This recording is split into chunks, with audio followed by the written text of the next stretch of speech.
were an Olympic qualifier. Yeah, so that summer going into my senior year, I qualified for the Olympics trials on my 10:03. It was only my second year running track, so I graduated high school early to go play quarterback. Oh, really? Okay. Never threw a ball the whole 4 years. Oh, I threw one pass. It was a ball game my junior year. I threw like a 31-yard touchdown, but he lied Something to me. like. I went to church when I was getting ready to get drafted. Somebody asked me, asked me what was my plan A, my plan B, and I was saying like football, and if I don't, I can go run track. But not knowing like the extremeness of my injury, like A and B sticking out because your legs. Right. And I picked C as like, be a producer and film.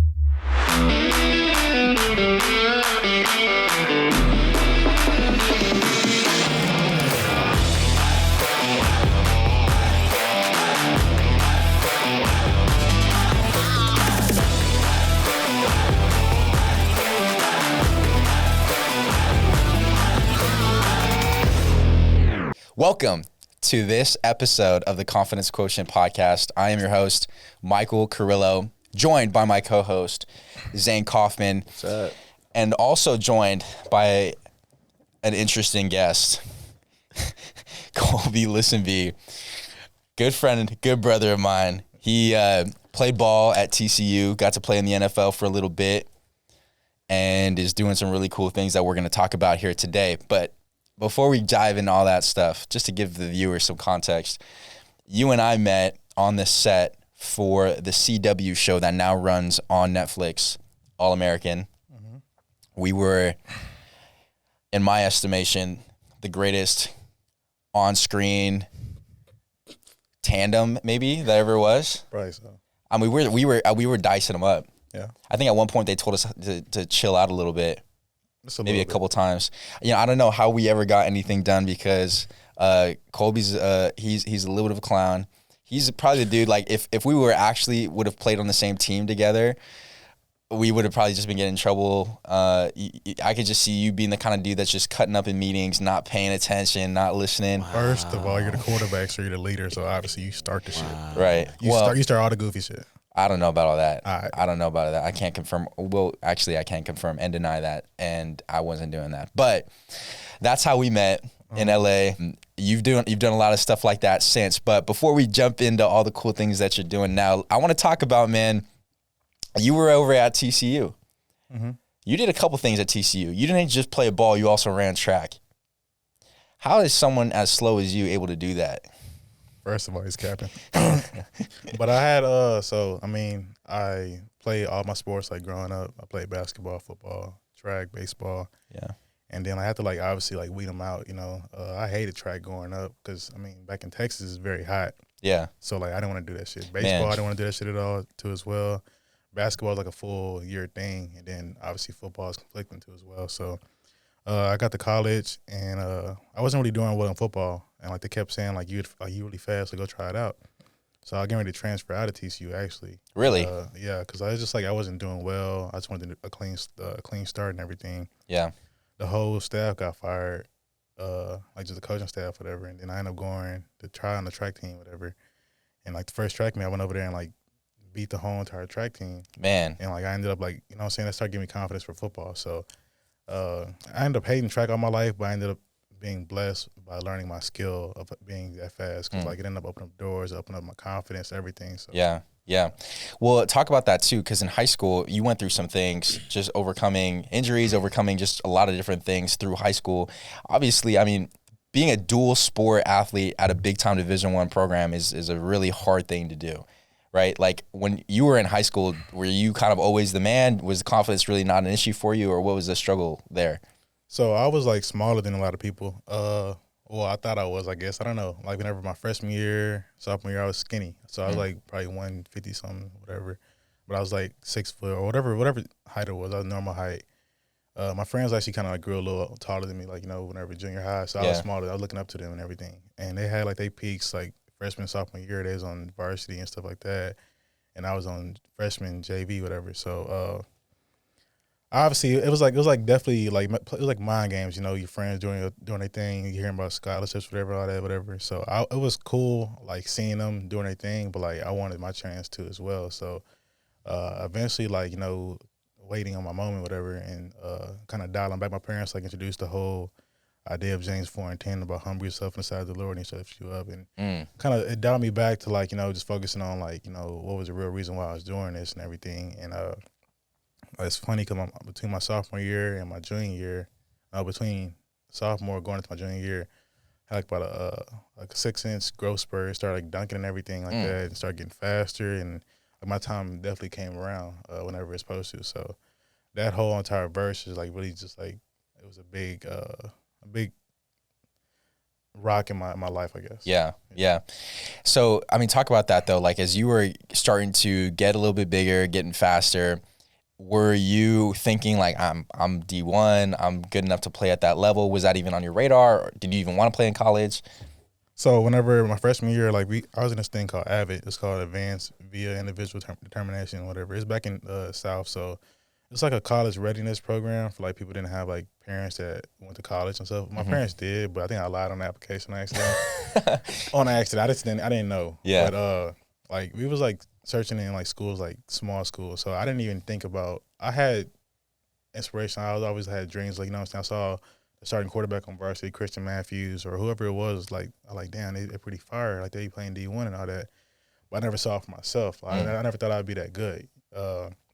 So I searched like St. Houston State, like Texas Southern, like nothing against those schools, but I was like searching those schools more so just as a student. And like I had like dreams of playing at Texas at one point in time, but I was like, that's too big for me, whatever. And then whenever I started like I think after my third game, my junior year, took the starting quarterback position, whatever, and I started balling.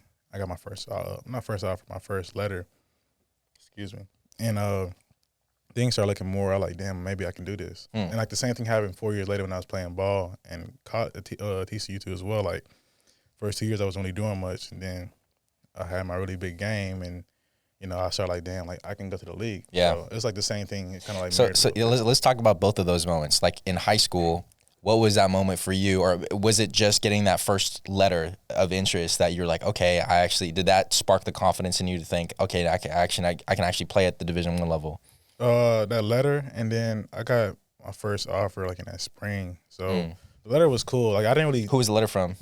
It might have been like Tulsa, some small. I don't even know what school it was. Yeah. It might have been my first offer was like right after the season. I didn't get an offer until the season was over. I think they have like a little period or something. Right. So I was getting a lot of heat for sure. But we played against Martin High School, which is a pretty big school at the time. And like I had like an upper respiratory infection, so I wasn't even supposed to play that game. I was a backup, and I ended up coming in.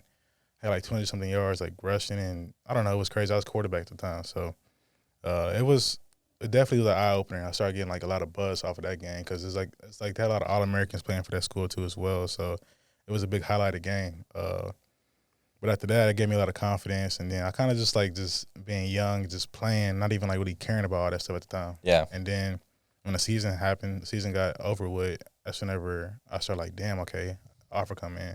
Now it's more offers coming in. Like now you got TCU, now you got A&M, all these big schools. So now you start like opening your eyes to what's really like possible. And they were offering you as a quarterback? So Arizona, Georgia Tech, TCU said quarterback as well. Cuz Burns, he said receiver. He came to me in front of my whole entire like 7-on-7 team, so I'm like, I can play quarterback and stuff. And I was like, okay. Like that sounded really good, whatever. So I graduated high school early to go play quarterback. Oh, really? Okay. Never threw a ball the whole 4 years. Oh, I threw one pass. It was a ball game my junior year. I threw like a 31-yard touchdown, but he lied something to me. Light. Yeah, something like it was a peace ball, whatever. Threw it like I think the first drive I threw like a 31-yard touchdown. But like he lied to me in front of my whole entire family, whatever, saying I can come play quarterback. But it's all good though, cause I'm 6 foot tall. I ran whatever I ran. Yeah, you were really fast. So, Bro, this guy, he goes into a story about him playing this powerhouse of a school in Texas with an upper respiratory infection. He goes, I just rushed for like 200-something yards. Like, it was nothing. You know what I mean? I was like halfway dead too. Like when I felt the answer, I think I laid on the ground for a minute because I could not breathe for shit. But yes, I mean that's what happened, man. So what made you choose TCU? My mama she brought up the idea of like kind of just building your you did all your foundation, you did all your fan bases here. So like why? Because how far is TCU from where you grew up? 25 minutes. Oh yeah. So like it's like right down the road. So Brady went back home the first 2 years. I didn't have a car. I had a car, but like, it just like it felt longer than what it was. Because when you're in high school, you don't really drive that far. Right. So I wanted to go to A&M at first. Play. They saw me playing cornerback over there, but I wasn't trying to hit nobody. Boy, it was gonna be them big motherfuckers. It was gonna be who was playing in the SEC at the time. Back in 2015. Well, everybody from Bama. I'm not tackling any of them. Yeah. Leonard Fournette, not tackling him. You would have been with Money Manziel though. I do not care. I was not going to tackle any of them, So, and they'd have been guarding. Well, I mean, I'd probably been pretty good though. You would have been guarding Mike Evans every day in practice. Yeah, I think I'd have been pretty solid at cornerback, to be honest. It's just I didn't see myself because they had. I guess they had Mike Sherman at the time, and then they ended up getting Kevin Sumlin. So yeah, they had a cool culture the first 2 years, but then like whenever TCU was doing really bad, they were doing really good, and then like whenever TCU started doing really good, they started doing bad. So it worked out in my favor. Like my last 2 years is the most enjoyable years at TCU. So yeah, and you really balled out those last 2 years. Yeah. Were you running track the entire time at TCU? Nah, so I only started my sophomore going into my junior year. Cause I was like I said, I was getting ready to transfer out. Right. And I was like, I mean, let me just try this, see if I can get a little spark. And that ended up being a spark of my whole entire career, really. Yeah. I went 10-13 that year. And it was like, I didn't really know. So, like I said, I had first. You just ran the 100? Yeah, I ran 100. I ran 200 for conference, 4x1, and then 4x4 if they needed me or whatever. So, I had I did good, but I didn't really know, like, how good I was doing. And then I started, like, noticing how good I was doing. I started getting in my head. I started doing whatever. But the next year I came back, like, getting ready to quit track because I wanted to just focus on football because I had projections, like, saying I'm going to do really well in the draft and stuff like that. And I just wanted to focus on my senior year. And then I had quad tendonitis, so my knee was hurting pretty bad. And then coach was like, "Nah, you're not going to quit." The track coach said that. I ended up I wasn't even doing good the whole season. Like I said, I was hurt. And then around the right time, I started start rolling at the right time. And regionals, I hit like 10:05 or 10:09. 10:09, and then flying. I made it to nationals, and then I ended up going 10:03, and I ended up getting 7th place. I had raced against like Andre DeGrasse, which if you look at the little meme, it's Usain Bolt. I think it's the Olympics. So he's in the heat with Usain Bolt. Oh yeah, he was in the heat with Usain Bolt. And like I guess Usain Bolt started jogging. He like next to him smiling. The light skinned dude. Oh yeah. So like about 5 or 6 of the guys that I raced against in that finals is like Olympians. They all racing Olympics. Jeez. That Olympics or the Olympics after that. So that's crazy. And you were an Olympic qualifier. That was after your senior year, right? Yeah. So that summer going into my senior year, I qualified for the Olympics trials on my 10:03. It was only my second year running track. So I ran my junior year in high school, but I don't really consider it was like off season. Yeah. So I really ran like 2 years, just like really like being serious with track. Yeah. And so with that, I qualified, but then my senior year happened. That's when I got hurt. Yeah. So I couldn't even run that. Yeah. So, I mean, let's talk about that, though. But you started running track. That started to give you confidence in football because I feel like, I mean, you tell me how that kind of happened, but you're starting to see success in one area. And does that transfer over to what you're then doing on the football field? So, like, coming from quarterback, I always had ball skills, but it was like a mental thing. And then, like, you don't know how to run routes. And, like, we didn't have, like, a really – like no shade to like our receiver coach at TCU. It was like I was fast, so all they wanted me to do is run go balls and post routes and stuff like that. Like if they had me in a slot like doing other shit, like I probably been like way more of a tool. But so when I ran track, like it opened my eyes, opened my confidence more because like the big thing is beating your person. Like obviously if you fast enough, you can run right past them. Now I just focus on catching the ball. So that became like like the hard part. For me, was obviously getting open, whatever, and that like it's out the window. I can beat anybody, whatever. So after that, it was just like focus on catching the ball.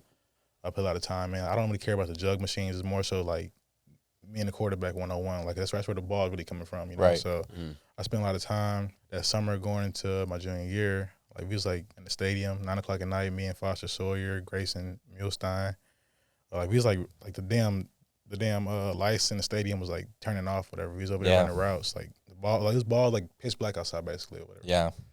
And we just like running deep balls and trying to catch the ball, whatever. And that paid off a lot. It just gave you a lot of confidence, and it was just like building chemistry too as well. Yeah.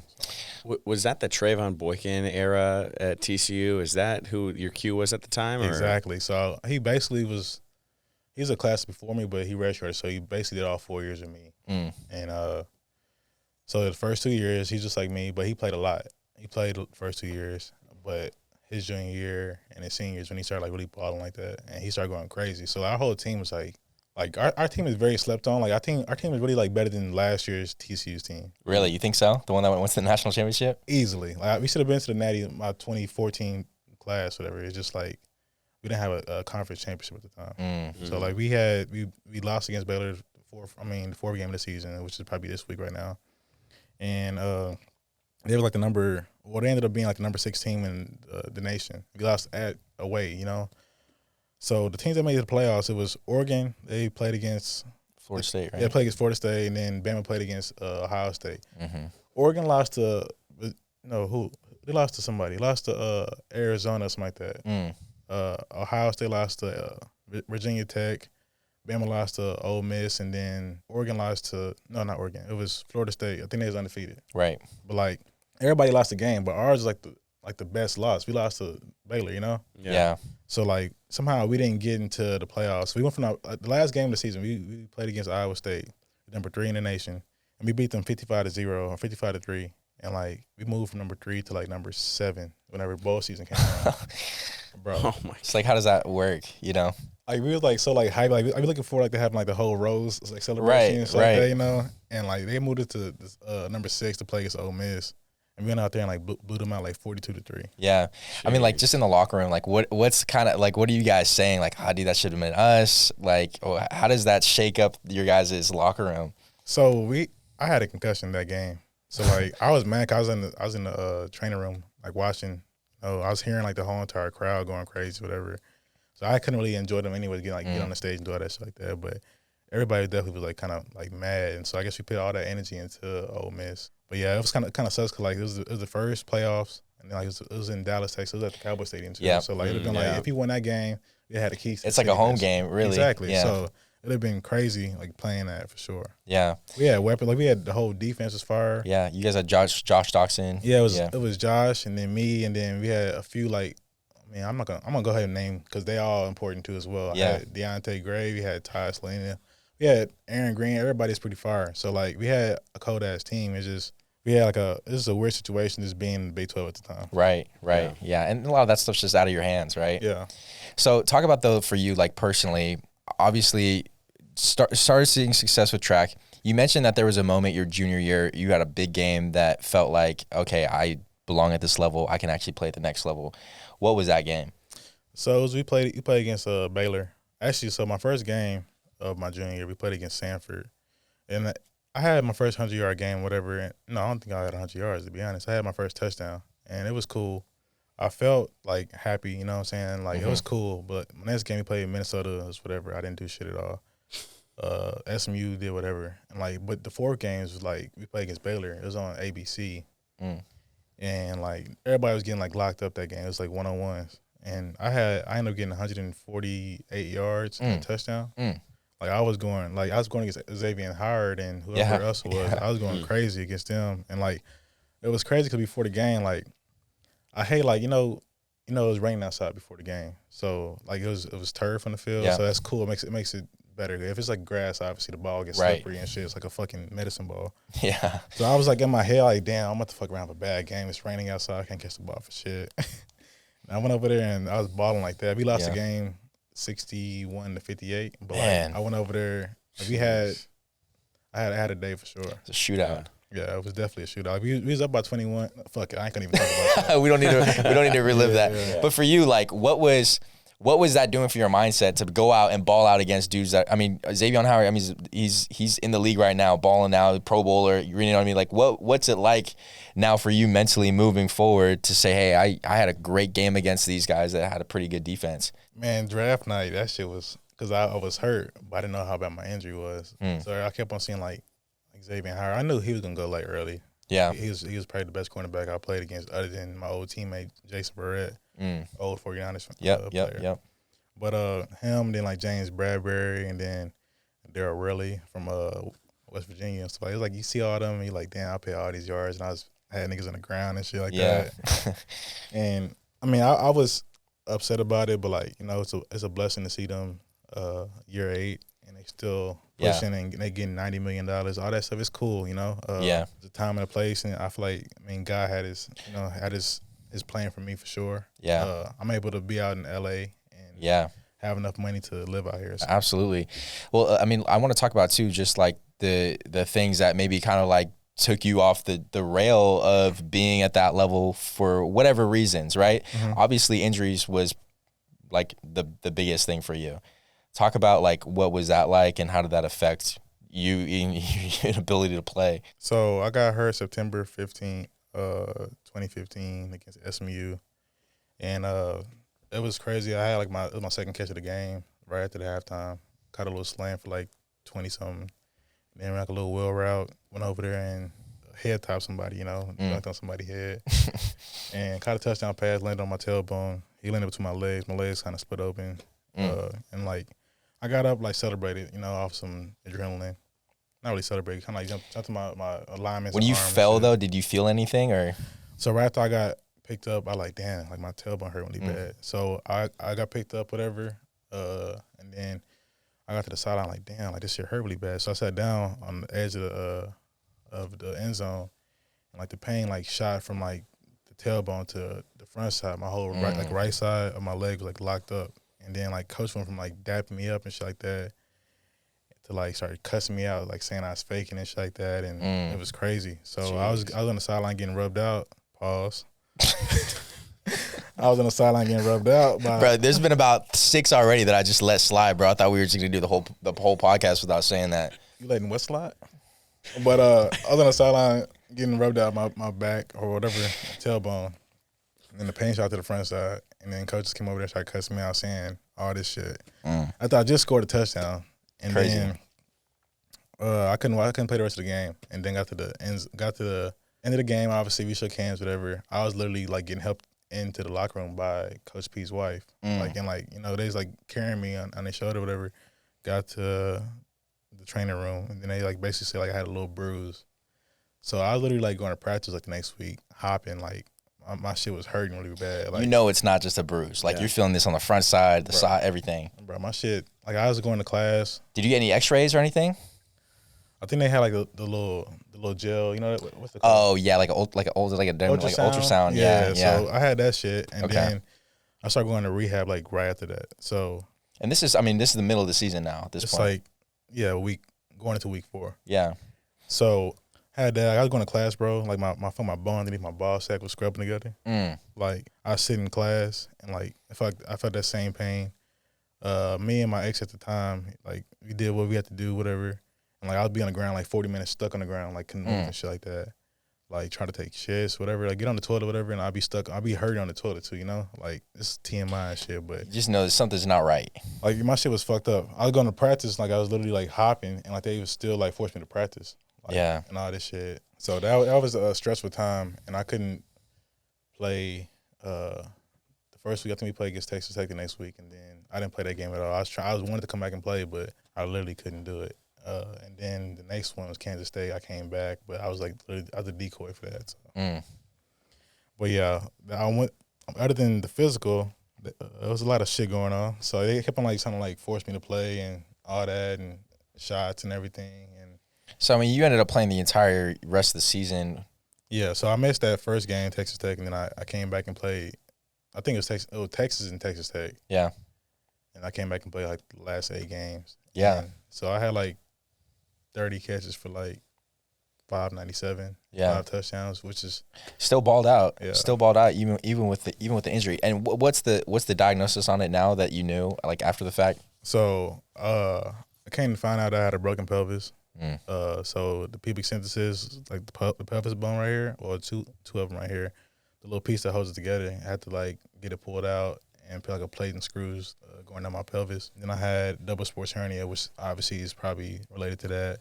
And then I had my last surgery right before the pandemic happened. It was a torn labrum. So I had all that. I got 3 scars right here on my hip and like a triangle right here in my pelvis area. I had 4 surgeries though. Man. Jeez. So then you finished your season there. Then you're getting ready to go to the draft, and first the combine, right? Well, actually, before even that, the Senior Bowl. So you got chosen to go to the Senior Bowl. And then what happened then? So before that, I was supposed to like have a big ass year, like going on. Like I was talking about the Blendikoff and shit like that. I was talking because I had, bro. If you like go back and look at some film, I don't even know where the film would be at, but like I was going crazy. Like, I mean, dude, if you look up Kolby Listenbee on YouTube, bro, I mean, like, there's one of the first tapes that's over 100,000 views, and like, I mean, there's tape out there, bro. I appreciate it. I mean, it's like that hidden shit, like the shit from like, cause Josh was hurt the whole spring. Yeah. So I was like the number one. So I was getting treated like the number one. They just like overthrowing me the ball. I was doing some shit, like, but like nobody ever gonna see that shit, and I might not ever get the credit for it. It's all right, cause Dan at 30 years old now, I don't care. But yeah, so I obviously still did good.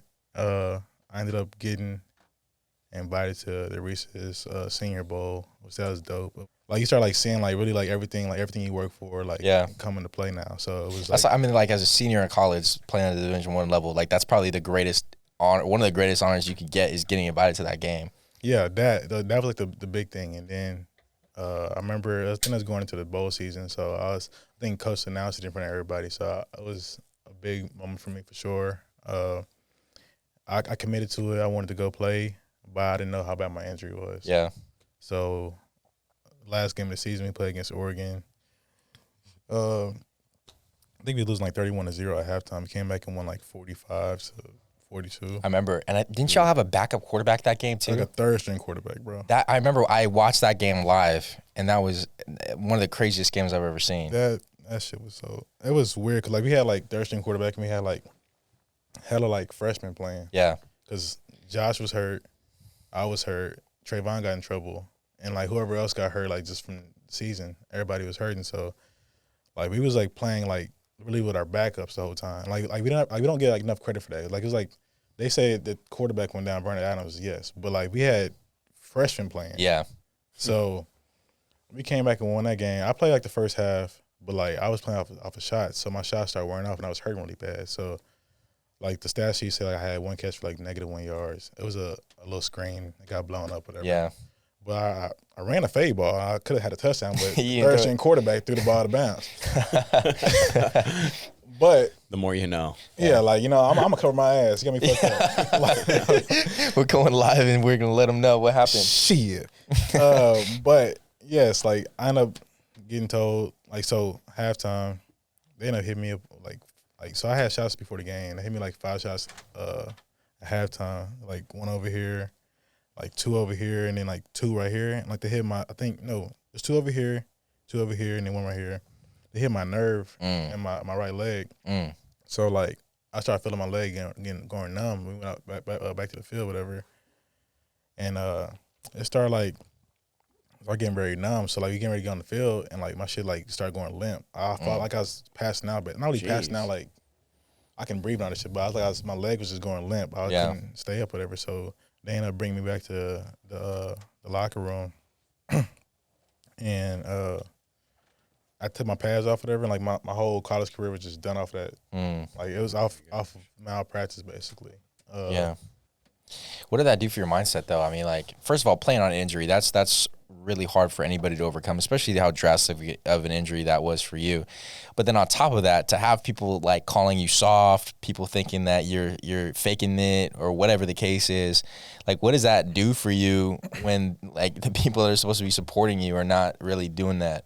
It was crazy because, like, I was getting so much, like, love, like, I was getting so much love, and like, you know, after that one situation, like, you gonna turn on me like that? And it's an injury, you know. I can't even control that shit. Like, it's my senior year. Why would I want to be on the sideline? Right. Like, I have all these goals and aspirations, you know. So that shit was like, it was like, damn, like, you know, all my teammates seen it, like, saw what was happening, like how I was getting talked to and all that shit like that, and like they always like saying I was getting treated bad. Yeah.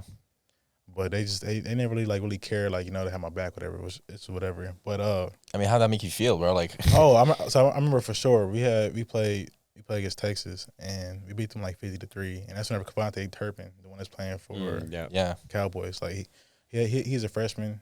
Josh is doing really well, and I think this is right when I got my injury, so I couldn't even play. I suited up and everything, but like my first time I ever like felt like I wasn't even jealous. I wasn't even jealous of him at all. I was like, damn, like he like the whole idea was like next man up. They kept saying next man up, whatever. And that year was like it was like they kept on saying that shit. Like, it was like a big ass billboard, next man up type thing. So like he started going crazy that game, you know. And I was Your like, backup. Yeah, well he's like a slot receiver, Okay. so like he wouldn't need my backup, but he started going crazy. But like it was like this is like what I've been waiting for, you know. So I wasn't even jealous of him at all. I was like, damn, like everything I work for, it's like it's going down the drain. That's whenever I started feeling that shit. Like that game, I remember going back to my our dorm room crying and shit. I was just like, damn, because I mean, I had some people try to like come, you know, try to like see how I'm feeling. Cause I was very upset at the game. Like the fans, everything they wanted to say, like ask me how I was doing, or like why I didn't play or nothing like that. But I just wanted to go straight to the dorm room, and shit like that. And after that, I made the rest of that season more personal when I came back, because I think my Kansas State game was whatever. I started like going outside of TCU to get like actual treatment. They had me doing like rehab, so like trying to strengthen my area, whatever. I'm like, my shit's fucked up. I don't need to like be doing like crazy like lifting with my legs and shit like that. I need to like get my shit healed. Right. So I wanted to go to the side to go get acupuncture, and that's whenever I started feeling a little bit of relief. So when we played against Iowa State, I think I had like 100-something yards. Like for my first real game off my injury, I think I had a touchdown or two, whatever. I don't know. I was going crazy that game, but I was like talking shit. I was like, yeah, I'm back, bitches. You know what I'm saying? I was mad, bro, cause I was like y'all forgot all about me and shit like that. Like I literally, you know what I'm saying? I've been doing everything I was supposed to do. I can't control this shit. Right. Like y'all gonna do me like that, whatever. So after that, it was like a revenge thing. I was just going over there like dunking on people, doing all kind of shit the rest of the season and stuff. So you were just taking it personal. Like it felt like, did that motivate you, feeling like the people that were supposed to be in your corner, your coaches, your team, them not believing you, that motivated you? Yeah, it was like a slap in the face, like not having none of that support. Yeah. And I think after a while they started realizing I really was hurt, because like I literally was hopping, you know what I'm saying? First half I'd be straight, and then second half I'd be hopping. I got to like take pills and shit again, or get a shot, whatever. So it became personal for me, and I just took it and just kept on going. And after a while, I was just playing because I wanted to obviously help out the team and like get to right. Would that be like, I know this is something that you've told me kind of in confidence, and we can always cut this out, but just like things that just like mental health, being in a dark place, like was that where things started to kind of get like, dude, this is just not, I don't feel good right now? I mean, so my first time was really my sophomore year, and I was talking about getting ready to transfer out. Yeah. Like I was really trying in school. I was really trying to go do good in school without even like trying to cheat or nothing like that, shit like that. And I wasn't doing good in school. My dad had a heart attack. I think it was his first one he had. And then, you know, like shit wasn't going good in football. So like that really fucked with me. I remember one time like I was up from being like the sixth man on the field at receiver, not really playing at all. Like it went from like 3 games, like the first 3 games I was playing a lot, then I didn't play at all my sophomore year. And shit got really dark for me. And I had like a sleep paralysis night one night. And it was like me hanging out the side of the bed, like bleeding out, you know. And I started crying and shit like that. This is probably TMI, but it's whatever. It's testimony. Yeah. I was hanging on the side of the bed. I forgot I was bleeding out or whatever, and I couldn't like scream or nothing like that, you know.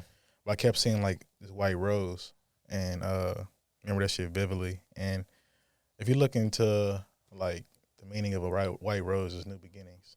So it was crazy how all that was coming, and then like, so even add to the story, my mom, she was talking about how like she heard that the whole coaching staff was getting ready like to get fired or whatever. So like a whole new slate about to happen. So like we had 4 receivers as ahead of me. That'd have been like junior, or would have been a year ahead of me. So like I'd have been behind them for the next 2 years. Like 4 of them had like got kicked out of school for like drugs. The whole coaching staff got fired. And like I was getting ready to transfer out, but I didn't. I ended up running track, you know. So everything happened like right after that dream. All that shit happened, bro. It's crazy, and like everything like changed for the better for me after that. So it's definitely a testimony of mine for sure. Yeah. I know faith has been a big part of your story and a big part of your life. Like talk about that and how that helped you get through those times. remember sophomore year was definitely a year that I started going to FCA a lot. Yeah, I And- did. We both did FCA. FCA was definitely because Chauncey Franks has chaplain. Yeah.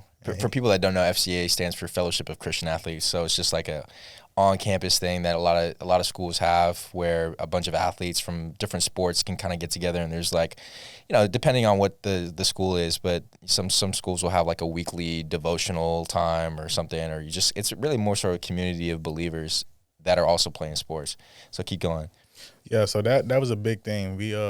I started like tapping into church a lot, and like it's funny. I mean, like everybody always talk about like how like you only go to God whenever you, not me, but like, you only go to God whenever you need something, whatever. Yeah. Like I feel like I've always been like trying to like always. I mean, obviously when I need him, I talk to him, or I just trust him. You know what I'm saying? Trust that he has a plan for me.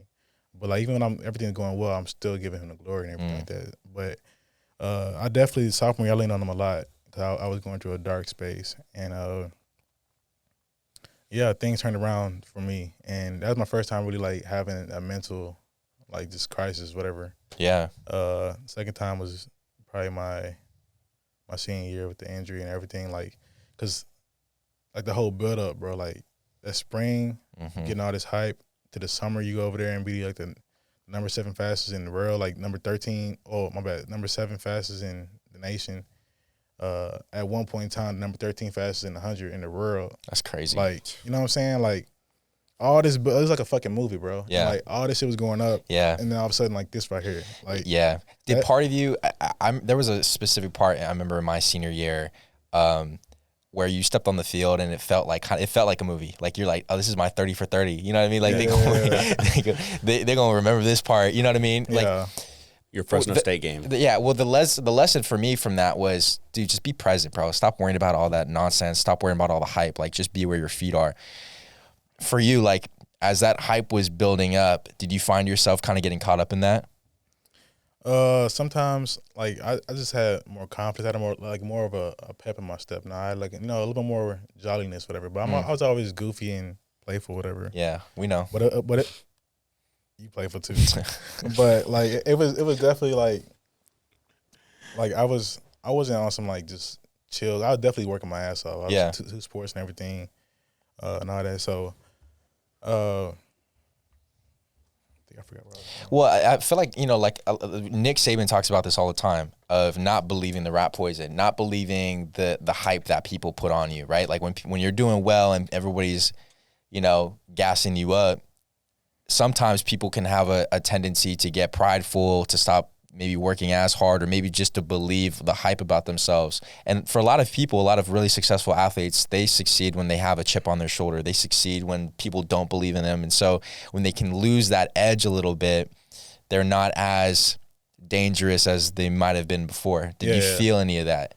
Nah, I don't think I left. Cause I had a lot to prove myself. So I don't feel like I really left anything on the table. But like obviously the circumstances, the injury and stuff like that. Yeah. But yes, even in my regular life too as well. It definitely like flows over a little bit, like the whole just being poised and like staying level headed. Because even like whenever you doing film stuff, you can mess around, have a big ass shoot. You can have like a big ass like rapper or whatever it is that you're shooting with. Like they love your work and everything like that. And like 2 years ago, I shot with Nike. I got invited to Portland and everything. And I shot a Nike NTC thing, and that was like one of my biggest shoots at the time. Yeah. I was like, damn, okay, I'm doing really well. But like, and like you start like raising your price, you start like doing all this like that. But like end of the day, like you still got work to do. You still got you still got to keep on applying pressure and maintain so you can always get this. Right. Because if you get one shoot and you go brag about that one shoot, like I mean, it's not gonna feed your bills. It's not gonna pay your bills. Not gonna do any of that shit. So. That definitely was a life lesson, just staying poised and being in the moment and cherishing that moment, but like don't let it be bigger. Don't ever become bigger than the moment. Yeah. Well, dude, you overcame a lot, and I even saw an interview that you had with Brian Gumbel, HBO Sports, just talking about like overcoming injury, overcoming a lot of the things that you had to endure to even make it to the league. So you were supposed to go to the Senior Bowl, didn't end up doing that because of injury, right? You were supposed to go to the Combine, and the year that you went to the Combine, there was even an extra added incentive for you to go out there and to perform. What was that? So I declared to go to the draft in January. Decided to go to Arizona. Saw like a lot of the big name and obviously like the talented receivers going over there. So like I'm gonna go over there. Sterling Shepard, Will, all them guys over there. Yeah. And so I went over there. I couldn't really work out. I was lifting weights a lot, whatever, but I couldn't really go do anything. I was doing rehab. Yeah. Any like field work or stuff like that? Like I couldn't do any of that shit. I was just doing all lifting and catching the ball sometimes. Catching the ball too, obviously. I got to do that. Yeah. But couldn't run no routes, couldn't do any of that stuff. So I was really in the gym or rehab. But getting close to that time, I missed the Reese's Senior Bowl because I couldn't perform. They said like don't go over there because you have to do all these interviews. You have to like expose yourself really. So I didn't go over there, and then like 2 weeks before I got the invite. I got the invite for the NFL Combine. Like 2 weeks before the actual Combine, they said like Adidas had like this whole competition saying like whoever breaks the Combine record, which is 4.24 by Chris Johnson at the time, you get $1 million or an island. And like they made this whole thing like because something before that I ran a 10.03. That's damn near 9 seconds. And come on, that's crazy. So they made this whole competition really because I was about to run this, and the competition said you have to wear like the Adidas shoes and everything, right? And you got to just sign a paper if you win it. See the data of that. So it was pretty cool. So I started training. I actually started trying to run and shit like that. Yeah. And so I had 2 weeks to go get on my. It felt like a movie right there. Like, getting ready for this combine. Got to the combine. It was pretty cool. Very overwhelming though. There's a lot of shit going on. Just like you see all these people. You see Mike Tomlin over here. You see all these people, and you gotta do all these. It's a full day. You're doing all these interviews, all these stuff. It was crazy. And then hit 15 on the bench. Hit 38 and a half. I mean, I couldn't even train for any of the other shit. Right. I really just did it off just like natural. Yeah. Yeah. But then I ran the 40, and bro, like the first time I got down, like they told me like, so I took off, and like that one would have broke the record. Hurt. Really? Wow. But they called me back saying I didn't hold it long enough. I like, you motherfucker. Oh, you didn't hold the start long enough? Bro, but I held that. Yeah. Bro, I held the fuck out there. So, like, I gotta, like, even as you're training for this combine, like, in the back of your mind, are you like, because obviously you want to perform, you're still rehabbing to get your body to a place that you can't even perform, but are you, like, all focused on, I gotta break this 40 record? Like, is that really something that you were really focusing on at the time, or was it just like a byproduct of you also doing well there? Whenever the competition came out, I started like focusing more. Like, damn, okay, I can go over there and break this record. Like, fuck everything else. This is for me. So I mean, I know I'm gonna perform everything else. So whenever I started training for that shit, like people started like focusing because they knew how fast I was. Like everybody like kind of like I got on the field. Like everybody was like just watching me whenever we was training, and it's like a big ass group of like the receivers and skill guys over here, linemen over here, whatever. Everybody's like watching me. Everybody's watching the 40. Yeah, so like they were watching me like, oh, this is training. Oh yeah. And so I felt like it was like for me, and then I got to the combine. Like I said, that first one they called me back, and then the second one I ran and I went a 4.39. Like it wasn't that one. The first one I had the perfect start, bro. But I ran a 4.39 the second one, and I felt good, but kind of like upset. I kind of mad about it. And then the second one, my hip was hurting. I went 4.46 or something like that, whatever. But I had the second fastest receiver time for the whole combine. Will Fuller had a 4.31, and that puts things into perspective because he's obviously very fast too as well. But like him being like right there, like I'm 4.39, 4.31, like I know I could have went 4.2. Yeah, with a broken pelvis and all this other stuff. Yeah. And thing is like I never so it wasn't never like media never like really put that shit out there at all because obviously you got to hide injuries for the NFL and all that shit like that. So like if they had put that on the news that I had a broken pelvis and all that shit, I probably had more respect. Probably be on Ellen DeGeneres or Oprah or something like that. But now you on our show. Yeah, for sure. So it might blow the fuck up. I might get paid off of this. But now I'm 30 and I'm not fat. Yeah, We don't need to go don't there. do that shit, Would bro. if you would have broke it, would you got the $1 million or would you have done the island? So, looking back to how everything played out, like how bad the injury was, the $1 million would have been the ideal thing to do because you go get a fucking island, you got to pay for everything else. That's correct. Yeah. But you could make money on that, right? Like you could start renting it out. You could have a vet. Sell that bitch from the jump. Nah, but yeah, if you had like, I mean, if I ended up having a good career, $100 million, that'd have been perfect. You know, go get you an island, go get some land, whatever. You know, go put some jet skis on that shit, go put a house, all that. Perfect. But like me being young, definitely $1 million for sure. Like $1 million, so you can just have it in your pocket and be smart with it and add it. Because even our whole contract stuff in the NFL is crazy. Like you say 4 years for $2.5 million, whatever. You don't get that shit unless you play all that. Right. So like, this is a whole different subject. But like if I was on PUP, so I didn't get the 450. You know what I'm saying, for 4 years type shit. Yeah. I had 3 something, and then I'm in New York, so taxes. You get 150. Obviously, I got my sign-up bonus. I got 150, whatever, all that shit like that, and that's cool. That's still getting taxed too as well. But like, I ended up I didn't get paid the full amount, and then obviously you get player performance check. I didn't get that too as well. And then I got released, and then I went to Miami, and I was on the practice squad. Mm-hmm. So you're not even getting that 450 or the 3 something. Like you're getting way less than that because you're on practice squad. And if you I got signed week 5, I was there till like week 14. That's like 9 weeks or 9 weeks of getting paid. So like, you're not getting paid 17 weeks of game checks. You're getting a way reduced amount, whatever. So I don't know. I definitely would have took that $1 million. Yeah, for sure. You know, it's just kind of like the guaranteed thing. But so you end up going through that whole process. People don't know that you're hurt. You still get drafted. Mm-hmm. You get drafted in the 6th round. 6th round, 192nd pick. Yeah. How does that sit with you, man? Man, so before the draft, I was getting like flown out. Like, I mean, everybody was it if you go to the whole, like the top right. 250. I went to San Fran, went to Atlanta. I went to like Philly. I went to a few places. Buffalo's the last one. Like coaches from the Falcons was talking about how like he gonna come up, like if I was a punt returner, he'd come draft me in the 1st round. Like he's saying like he used me on the first, I'd be a 1st down and 3rd down receiver, like just taking shots at me the whole time. And like how true he said that shit. Like the next year he ended up getting Taylor Gabriel. Oh yeah. He did the same thing he was talking about doing with me. Wow. I was like, bro. But he said that the Philly was like very big on me too as well. Like they kept saying I can go to Philly.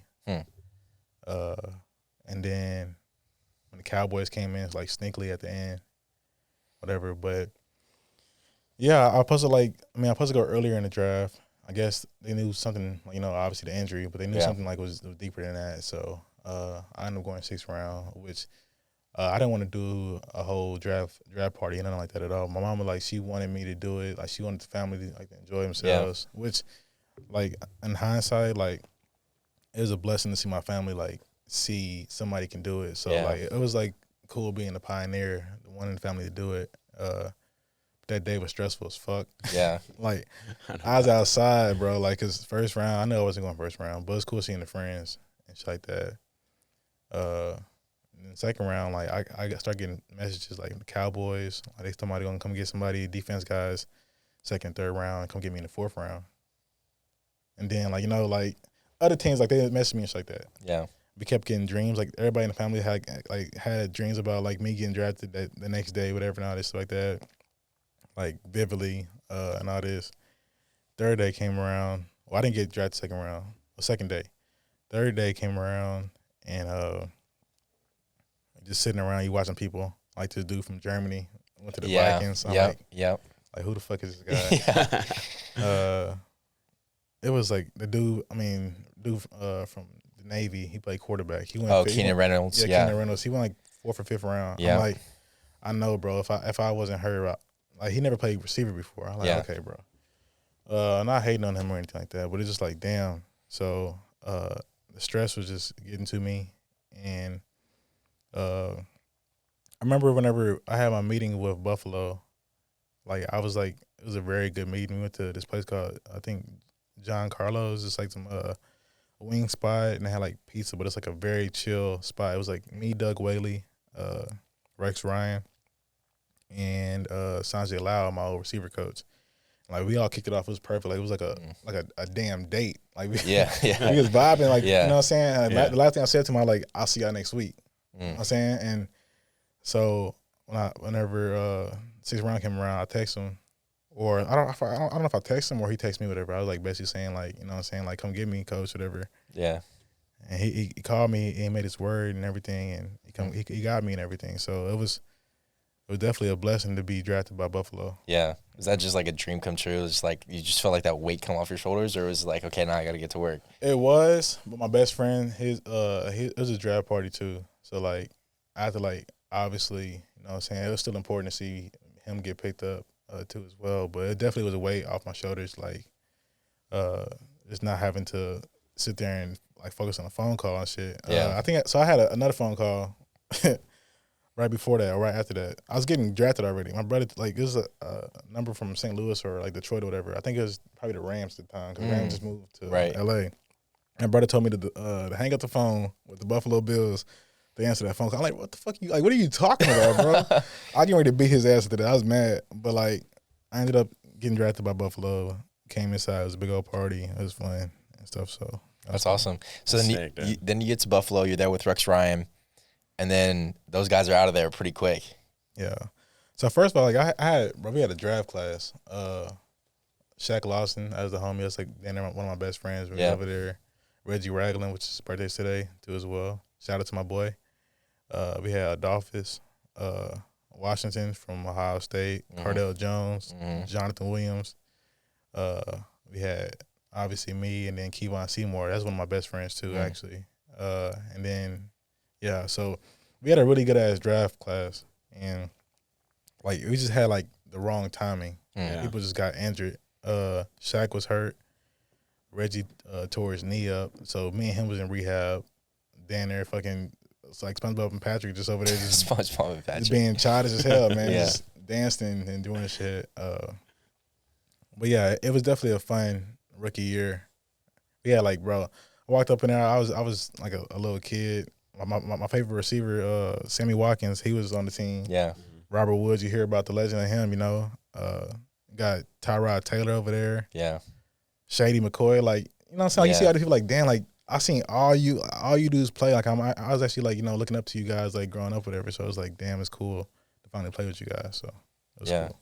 And so it's just a lot of things just didn't shake in your guys' direction that year. Those guys ended up getting let go, and then a new staff comes in, one that didn't necessarily draft you or believe in you the way that previous staff had. What kind of effect did that start to have on your confidence and just belief in yourself? So, yeah, we had injuries the whole season.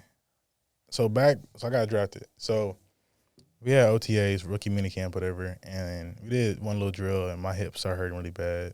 I was coming off my first surgery, double sports hernia surgery, and so they had me sit down like the rest of that, and I started going to rehab again. Yeah.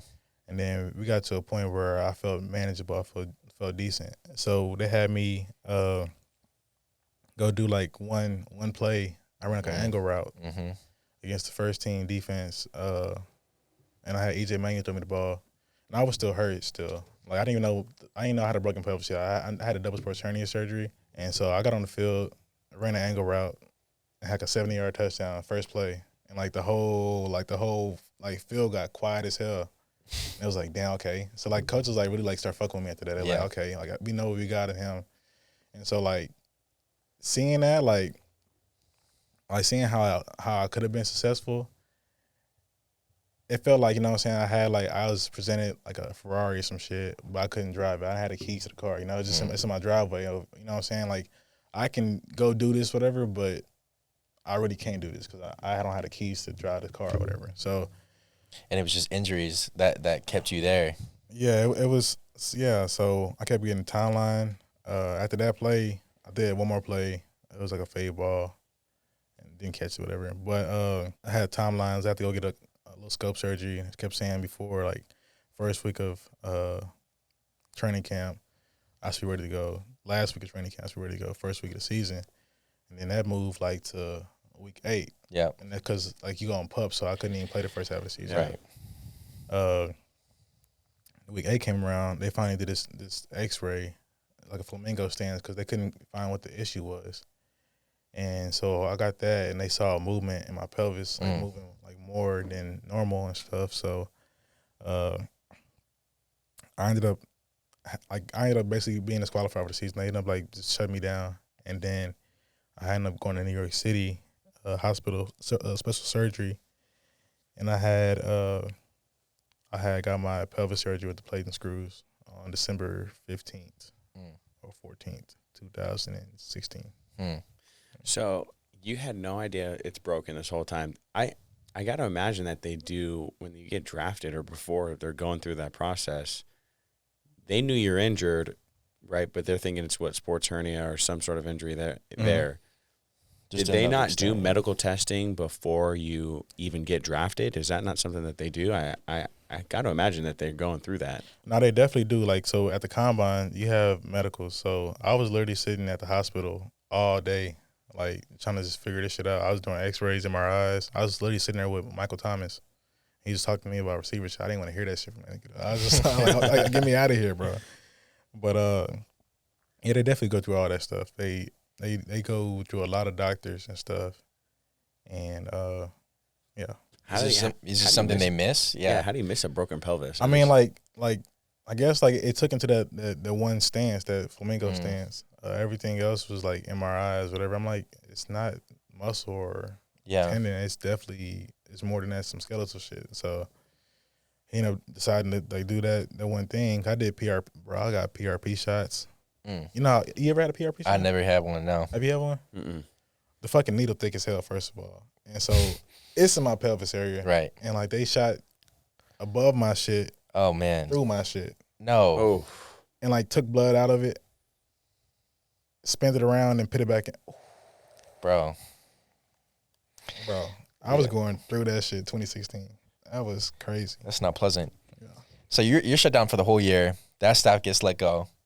Yeah, so Rex got like released like mid-season, and then Anthony Lynn was the next coach. The whole staff got fired, which kind of sucks because like Sanjay Lal is probably my favorite coach ever. Like, you know what I'm saying, I ever had. So like having a receiver coach that actually believe in you and like actually like he taught me how like to run routes and stuff like that. So my first year actually having a receiver coach, because before that it was just like goes and posts. Yeah. You know? And I played with quarterback before that, so. It was cool having somebody that believed in you. They got fired. Sean McDermott came in, and he was talking about how he going to build around the last 2 draft classes, which is my class and then class beforehand. And then I was literally in a dungeon rehabbing all spring while everybody else was going. First offseason, I was over there in the building every day, and shit was trash. I was in a dark place, so I was depressed, really. And then we started getting to a point we started doing OTAs, and like he's talking about like we got like, well, basically started doing rehab. So I was doing like, I'm starting running routes. So I did like 1 week I did like one day of routes, and then the next week I did like 2 or 3. The next week they want me to go 5, and like they didn't go to any of those route sessions at all. But the last one they came, they brought the whole staff there. They brought the whole camera crew out there and shit like that. I remember that Friday they told me in the training room that that basically I was cleared and I was ready to go play ball again. And so I ran 25 routes back to back, and I did really, really good. I ain't had no drops or anything like that. But they used that footage for Monday to release me. They said they said on Friday that I was cleared and ready to go. They said on Monday that they was releasing me because they didn't think I was gonna be ready for the season. So it's kind of conflicting. Like, how you gonna say I was ready to go, but now you gonna say I'm not ready for the season? Like, so, and then they try to like, it was Brandon Bean. He tried to say like, it's what they always say. It's not really like against him personally, but they're saying like, it might give you a call back, whatever, and all this stuff like that. Cool. I was excited about coming back eventually in the future. And then next week, went home. I had a trial with Detroit. I was hurting really bad. It didn't really go as planned, whatever. And then went home, was rehabbing all summer. found out my injury was worse. Like actually, it wasn't worse, but I felt like it was still hurting. So I had to go actually do rehab for under 3 or 4 more months. I had tryouts, 49ers, a few other teams like that. The Bears, I did really good at that one too. But like I didn't want to go to Chicago, so like I dove for a ball and everything. I had like a crazy ass catch, so getting ready to get signed. But like I'm gonna go get this ice pack on my legs, so I wouldn't sign in Chicago. So I had a little bit of leverage, and then I didn't think so. I think my agents called me about a trial with Miami. I like, man, I don't want to keep on traveling, going to these places, and I don't want to keep on going to these places and like not get signed, whatever. I had a trial with the Rams, which I did really well too as well. That was a crazy story too as well. I got hold, but I went to Miami, and so I had a really good trial over there, did really well. And then, like, they had Dan Marino there, so it was dope. Oh, wow. You know what I'm saying? So, like, I knew I was doing really good. The other two guys wasn't doing that good. And then, like, he threw a deep ball, a go ball. Dan Marino did? No, not him. It was somebody else. It was Ben. It was Ben Johnson. So, Ben threw it, and, like, it was a little too far. So, like, I knew I was about to get signed. So, like, coach was like, hey, go back over there and do it again. Like, you know what I'm saying? To me, not anybody else, whatever. So, I went over there, ran to him, stuck. And, like, he was like the whole front office was sitting there watching, whatever. So, like, they all, like, sat there and waited, whatever. Went over there and ran the ball down, caught it, got signed right after that. Wow. So that shit was dope. It was like it was a cool ass experience, like just seeing like you had like Dan Marino, you had the floor for Dan Marino, basically. Yeah. So. That was cool. So how was it over there in Miami? It was a way better experience because I was in a better headspace. I just felt like I was like it's like a lot of like good energy over there. Sun's out and all this shit like that, and you able to play ball and shit like that. But it was cool, and then you start getting in your head because you ain't played ball in really 2 years. Yeah. I mean, it was a year, really 2 years though. But did you feel like coming back into that you were not where you were mentally before that, or if I got drafted to Miami, and I was healthy, I would have been playing really way better over there. But I came over there like off that injury, and I just like I was still getting player of the week for some reason. I was still like catching one hand catches and shit over shit. But I had a lot of drops and stuff because I was just like in my head a lot. If I came in there like freshly off the draft, I think I'd have been probably starting or been playing ball over there. I mean, at least for a couple of years for sure. Yeah. So then after Miami, you ended up going to the Colts. Yeah, so I got released from Miami.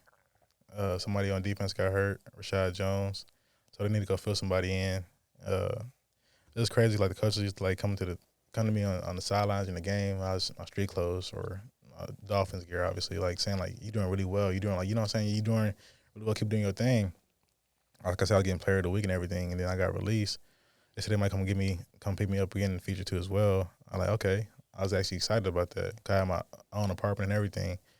I didn't get the phone call back, and then I went to Cleveland. That shit was a mess.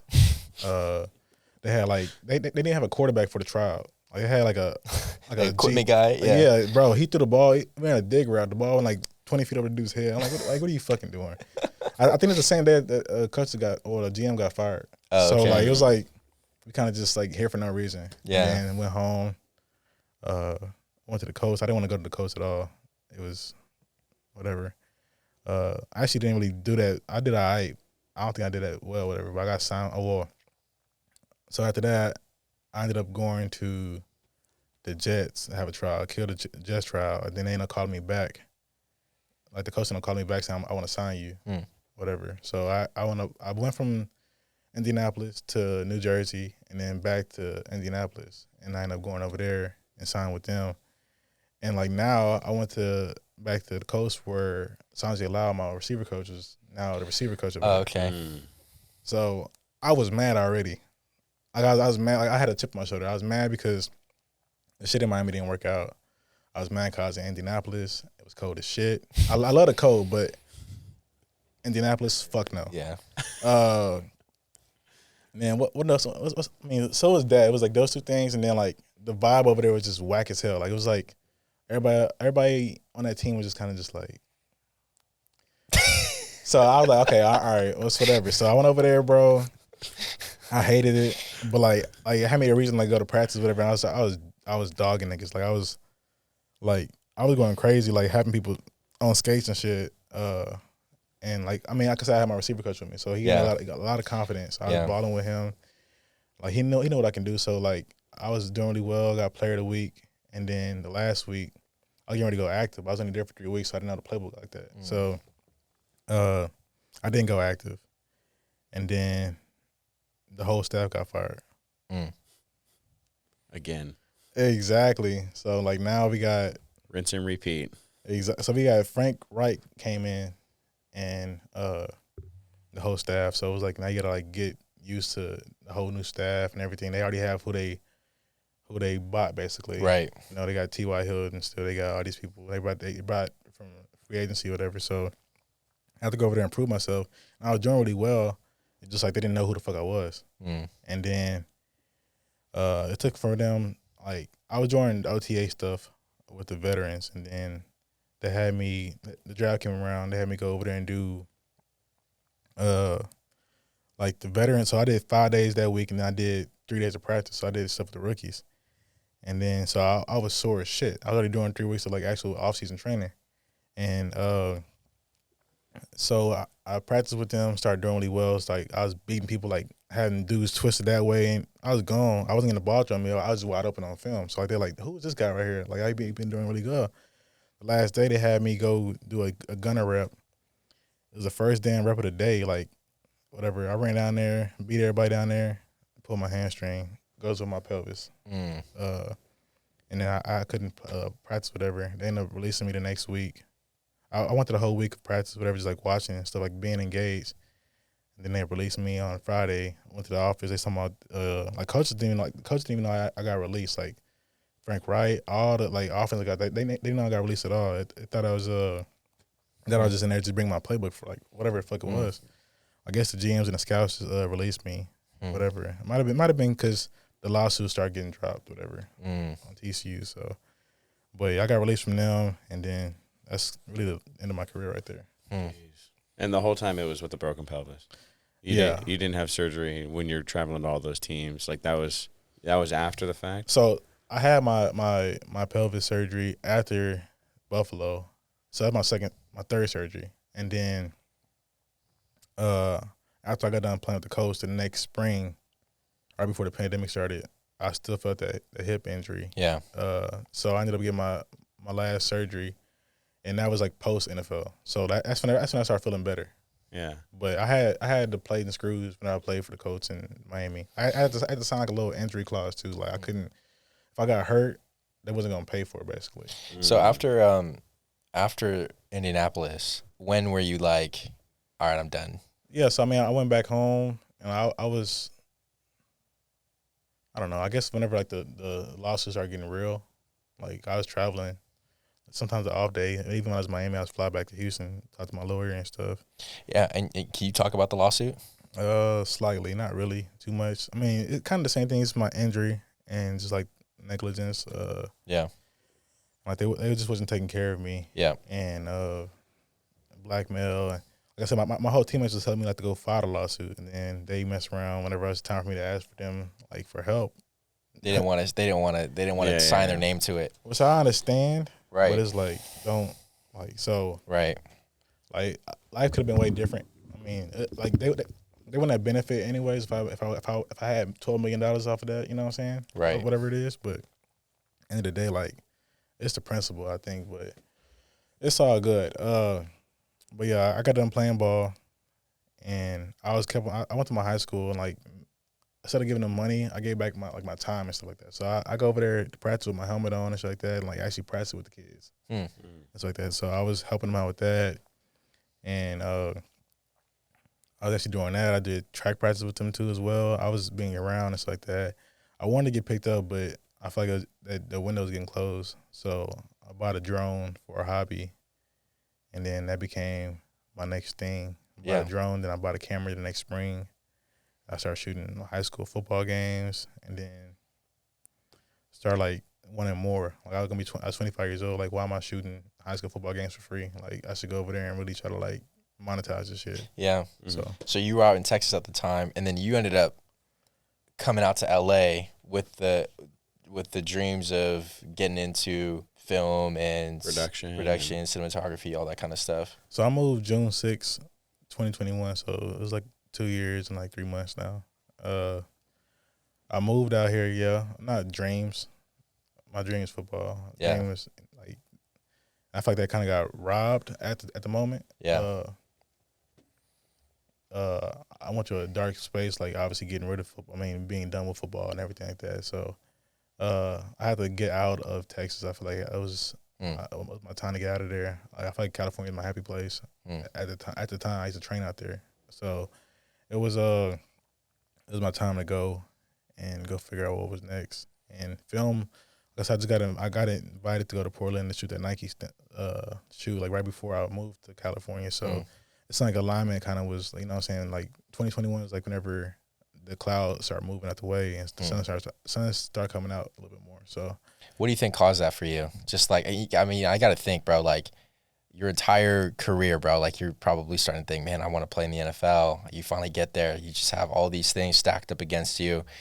You finally get out of it. Like, I mean, I didn't even play at that level. And I know for me, when I moved on from playing ball, like it was an identity crisis. It was a really dark place. It was trying to figure out what the heck am I going to do with the rest of my life. Like, I feel like my life is over. Like, my life moving forward now is like just not even the best version of what it could be. And so everything at this point is just not, you know, meaningful. Like, did you start having any of those thoughts?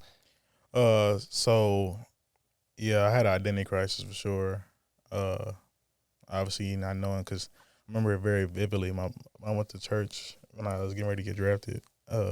Somebody asked me, like, what was my plan A, my plan B, and I was saying like football, and if I don't, I can go run track.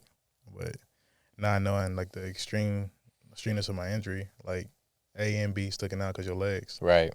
and I picked C as like, you know, be a producer and film, and like it's funny because like I was just saying that shit because my uncles do that. They do like, my uncle's a camera operator, does for ABC. My other one does audio.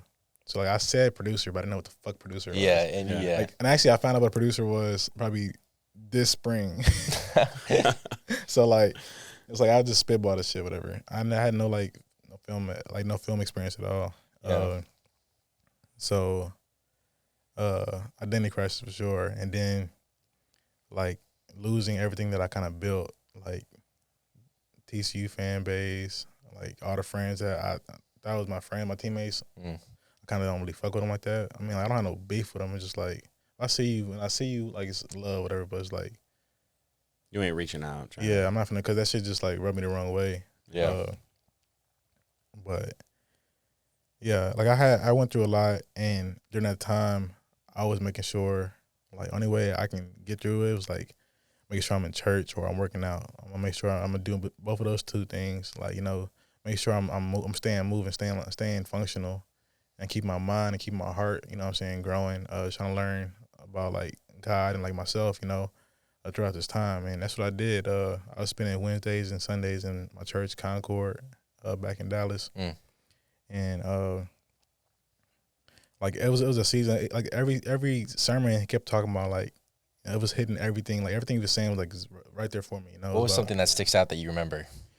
I mean, I don't know exactly, but he kept on talking about like planting seeds and like just reaping what you sow and everything. So obviously, like, it's the harvest, and you got to just wait for your moment and stuff like that. And for me, I always been like, every 3 years something big happened for me, and I believe number 7, number of completion, everything like that. And so it's just like what he was saying, like it was like it had points for that ride. Like I was like getting ready to tear up and stuff. I go to Bible study and stuff like that. So Yeah. That church definitely had a big role in just my bounce back, my pivot and stuff. And yeah. Do you feel at peace now with the way that things played out? I don't think I moved on until I got out here. I was able, like, I actually, so I moved out here, I had a roommate that was a Bills fan, and then I had my other roommate, Lou. He's an Oregon fan, so like I obviously got to be around like the fan of Buffalo. Like, nah, he's really a diehard. I'm like, bro, I don't care about this shit. Like, you don't know what the fuck going on. Yeah. Like, just shut up, bro. It's hard too. I think like Yeah. when you get out of playing ball to watch ball again. With fans, bro. Yes. Like, they be like so like left field. Like, it's like, come on, you gotta just shut up. Like, Yeah. what the hell you talking about? But it's like I started watching the game more. Like, I really took a break. Like, I mean, I was watching like more of the homies throughout those years. But then I started like becoming more of a Bills fan. Yeah. Like a Bills and Dolphins fan. Obviously they're in the same division, but it's like Yeah. they gave me a shot. So Yeah. Well, it's cool, man. Like the things that you've overcome. I mean, now you're doing some really cool things. Like you mentioned, you've done a couple shoots now with Nike. You've worked with some pro athletes, like being their personal videographer, man. I mean, you just got a really cool vision for what a production should look and feel like. What are some of the influences that you feel like you've had in your life that, you know, obviously you've got your own flavor and your own sort of figure on how those things look, but like what are some of the influences now that you look back into it? So like being in front of the camera most of my life, obviously like the little workout videos is cool, but like I always like wanted to know what was next for that, you know. I'm very influenced by I'm a big Kendrick Lamar fan, and like obviously his visuals is crazy. He's very abstract, and he has like it's like the most typical stuff, but it's like one thing that's just like turned, you know. And so I'm kind of like the same thing. I want to like find a way to tell sports stories, but like in an abstract way. What is like having somebody fucking doing med ball slams in the fucking forest or some shit like that, you know, like something random, like instead of like having somebody doing ropes and ladders and shit like that, like had them in the most craziest place, but like still have it tied in, you know, somehow. But PG Lang, they inspire me a lot.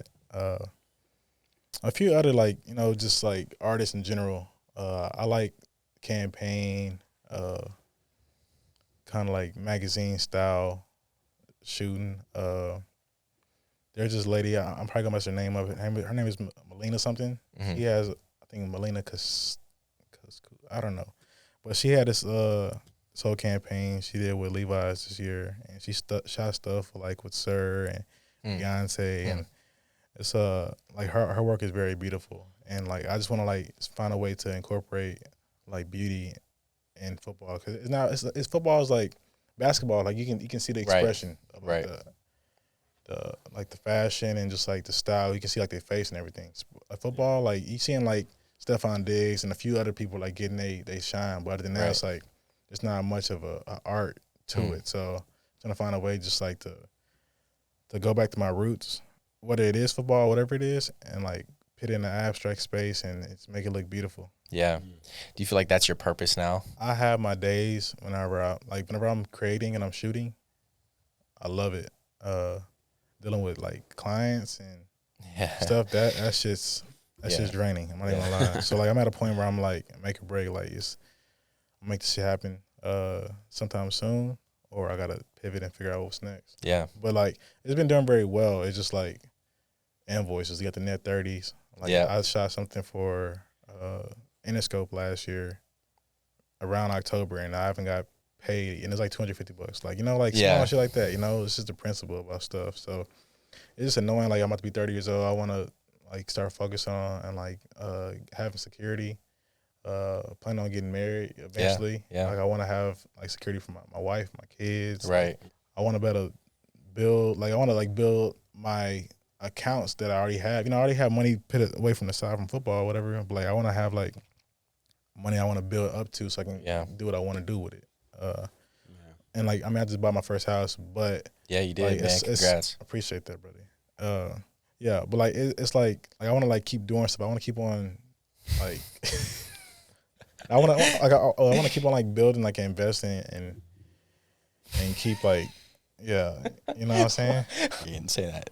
I want to keep building and investing and like, you know, just stacking up and doing what I want to do. I feel like it's been feeling like after football, everything's been like just side missions. Right.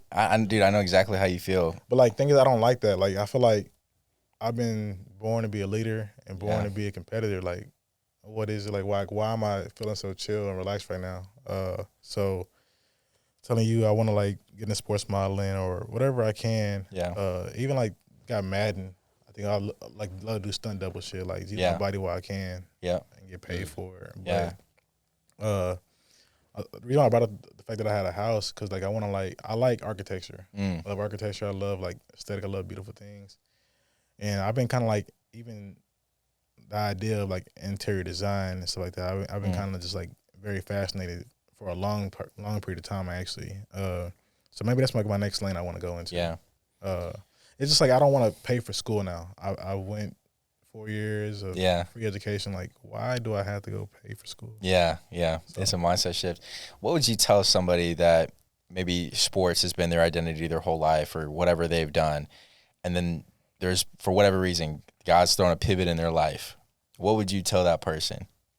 So for me, like, I used to be like on the higher end of, not the higher end, I used to be like 70% extrovert. Like, now I'm introverted. Like, I came out LA, well, even post career, I became introverted off of just like the trauma, all that shit. Like, you know, introverted and social anxiety and shit like that. So like that kind of keeps me from like talking to people and like, you know, like reaching out to people like that. But being like, you playing football, you having so many teammates, you have so many people that you ran into, like, open your mouth and just like ask questions. Like, don't sit there and like, well, first of all, before that, don't network, make friendships, like make actual friendships, people that you actually can, like, you know what I'm saying, like make an impact in their lives and be a servant to. And like, if you do that, people are always gonna like take care of you. You know, like, gotta make sure your heart's always pure. Gotta make sure like somebody always gonna, like, you know what I'm saying, like just have your back like you had their back, whatever. I got to California, I feel like a lot of people were transactional, so like that, and I was blessed with resources. I was blessed with, like, you know, opportunity to have. So I'll be a resource, whatever. But I'm very aware of the shit, you know. So like, don't try to play me or some shit. But it's just like, don't be that kind of guy. Don't be asking for resources, whatever. Like, make sure you're an asset to somebody else before you. You know, so. Yeah. They say the quality of your life is based on the quality of your relationships, right? Like, you get into a dark place, you want to have people that you can rely on, but you also, it serves you to help people when they're going through dark times too. Yeah. Because you can speak life into somebody and encourage somebody in a dark time that lights up something in you and reveals something about your own character that you may not have known before. And so I agree with that, man. Like, if you're going through a time of you know, exploring a new chapter in life, be curious, right? Like, you're doing things that you've never done before and looking to continue to do that, like getting into architecture, sports modeling, all the things that you're doing, right? But you're also still living out the passion that you have for cinematography and film and production and all that great stuff. So I think, dude, as you're continuing to move forward, just continue to be curious, man. Like, just continue to be curious, because you have a gift, you have a talent, God's given you so much, and through these hardships, through these experiences, you have so much more resilience and confidence banked up than a lot of people do, because they haven't been through those things, right? Yeah, I think I definitely have a lot of that. Like, sometimes I always like kind of just be in certain spaces and I'd be like, damn, like I think and I've been through so much. Like, okay, so moving out here, I definitely water myself down a lot. I always like go walk in the rooms or whatever and like give people too much credit, like that they done more than I have, or they doing way more than I have, whatever. Just because I kind of attach my confidence to like where I'm at, like how I'm doing in my certain field, kind of in a sense. Like, obviously, if I'm happy where I'm at, then I'm be more confident, more jolly, whatever, and shit like that. So moving out here, it's a whole different space, a lot of uncertainty and stuff like that. But I find myself like giving people too much credit and stuff like that, and not give myself enough credit, because I've done a lot. I've done a lot of things. I mean, obviously through the grace of God. Yeah. But I've done a lot of things, and I always like try to like water myself down. Yeah. And that's something I need to work on. Just we all do, man. Yeah. Like I catch myself doing that stuff too. Like you know, I know you've done this. I know I've done this. I know Zane's done this. At some point in time, you've gone back and you've watched your highlight tape, right? Whether it's in high school, college, in the pros, whatever the case is, and rewatching that stuff, you kind of remind yourself who you are again. Yeah. And I think a lot of times we go through life and we get just so beaten down by circumstances and outside external things that we forget who we are, what we've done, what we've overcome. So it's really important to make sure that we kind of keep that running log of things that we've done, right? Like there's a story in the Bible where the people of Israel, when the Red Sea was split open and they crossed the Red Sea, the first thing they did when they crossed the Red Sea was they made a memorial, right? They had a thing that they put like the 12 rocks together for the 12 tribes of Israel, so that every time they were in that area, they saw that memorial and reminded themselves of what had just happened. And so whenever something was going to face them, whatever battle, whatever next thing was going to come up against them, they had that 12-stone memorial to remind them, hey, we'd gone through this.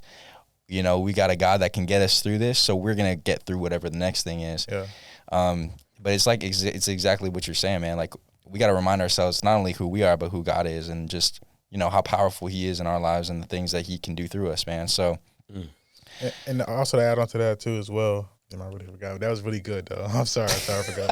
I got CTE, bro. I got CTE. Don't say that. We're not gonna speak that over you. Nah, you good, I was sitting there thinking about it the whole time, but you had a good point though, for sure. Yeah, but just replaying your successes, bro. Like replaying your own highlight tape, right? Yeah. Keep on going with that. Keep on going. Keep talking. Replaying your highlight tape. Right, getting your confidence back, bro. Getting your swagger. Okay, for sure. So all right. Let's go. Let me go. I almost forgot about it again. But nah, like it's like the whole ego. So like getting out of sports, like you gotta like you gotta also like remind yourself about who you are, but like you gotta also detach yourself from your ego, because football, like there's a lot of ego into that shit. Like I noticed a lot of friends that's in the NFL, and like they want a lot of things done for them. Like you get 5-star, like, you know what I'm saying, everything done for you, customer service, you know, all that shit, you know? Like you get the doctors call for you whenever you, like in college, you get free food, all this like that. So like you have an ego, you have a certain status that you've been accustomed to. You got to find a way to detach from that shit and like be a human being. But at the same time, you got to remind yourself of who you really are and like what you've done in the past too as well. So like I have to learn that, which I'm trying to balance that, because I tend to let go of who I was, like, completely, and I just need to, like, obviously remind myself who I am, but, like, still, like... Don't throw the baby out with the bathwater, right? Like, there's good things about what you were doing or who you were in the past, right, that you can continue to carry with you without bringing the ego, right, without bringing, like, the entitlement that comes... I feel that, too. I mean, like, obviously, I didn't play in the NFL, but... I played in college. We had a lot of cool things that were just given to us, right? Or like you're flying a private jet, and it's different. You get off and you got food, and whenever you want, and it's good food, right? Like, and then you get it now into your real life where people don't know who you are. Man, I went to my high school football game this week, bro, and the security guard didn't know who I was. I won a championship there. You know what I mean? Like, so you can start letting those ego things start to come into you, but you know, man, it's taking the grain of salt, it's taking the good, it's taking the things for yourself. And we talk about this all the time, like having like a confidence journal that you are notching up wins in, so that you continue to remind yourself of all the good things that have happened in your life that propel you and give you confidence for whatever the next assignment is, you know, moving forward. Yeah.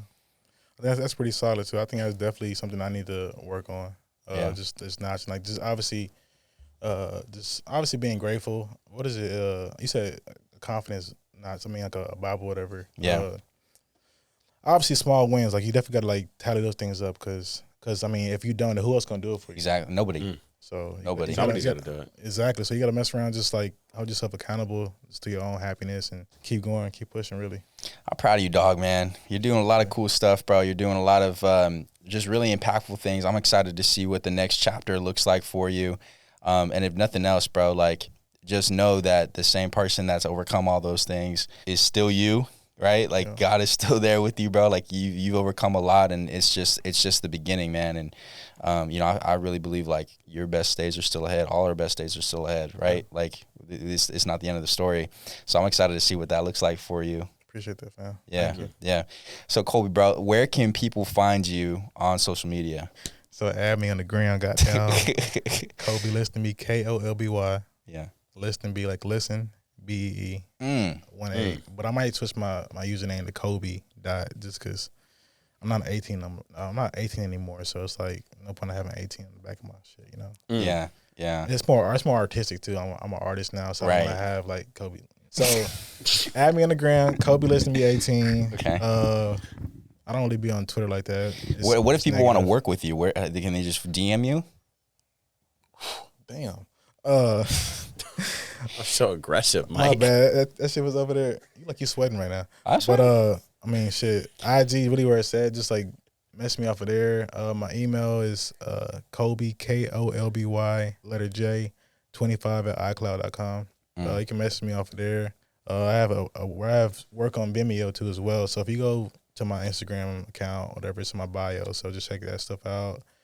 A lot of my work is like NDA stuff. I've done stuff with, like I said, with Nike, ABC, Apple. I've done a lot of things. I've